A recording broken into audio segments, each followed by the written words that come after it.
Bonjour, je suis Hakim L'Alam et je vous propose ma chronique du mercredi 8 octobre 2025. Elle s'intitule « Le karma des Édiens ».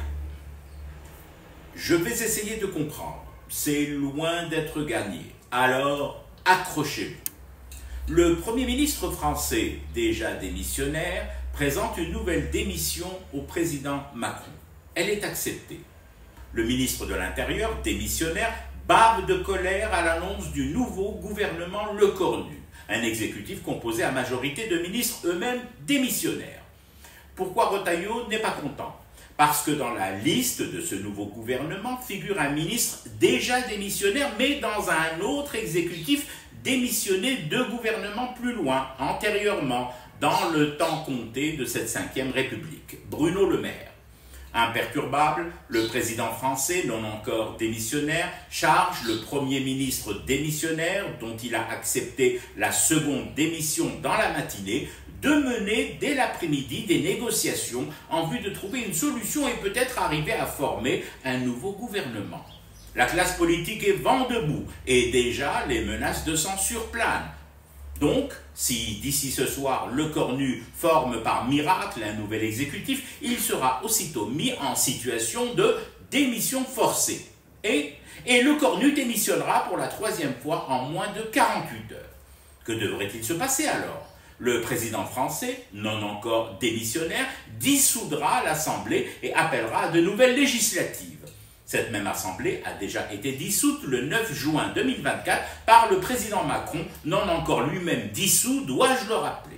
Entre-temps, le président français s'est engagé à prendre ses responsabilités. Ce qui veut dire plusieurs hypothèses, dont la plus plausible, à moins que le conseil de direction du Larousse et du Robert ne démissionne collectivement en bloc. Convoquer l'Académie des lettres françaises et proposer de dissoudre le mot démission du vocabulaire. Après consultation des statuts et textes régissant cette académie, il s'avère qu'un président de la République ne peut pas soumettre directement ce genre de requête en dissolution. Il doit suivre une procédure préalable. Laquelle? Charger sa ministre de la Culture, démissionnaire, de mener des consultations au sein même des membres de l'Académie. Seulement voilà, Rachida Dati, en plus d'être démissionnaire, est sous le coup de poursuites judiciaires pour une affaire de bijoux de famille.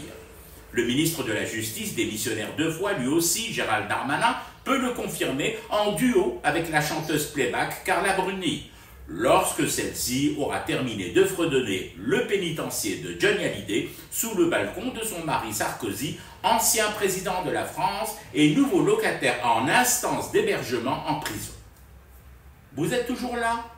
Vous en avez du courage et de l'endurance. Moi, j'ai lâché, auto-lâché, dès le 2e paragraphe, laissant mon stylo en voie de dissolution dans l'absurde de la politique française, terminer le travail tout seul, en pilotage automatique, et m'amener sans trop de dégâts ni trauma, en mode karma des Édiens, vers la fin de cette chronique et le thé que je fume pour rester éveillé à ce cauchemar français qui continue. Rabbi iqawi shaitanhum.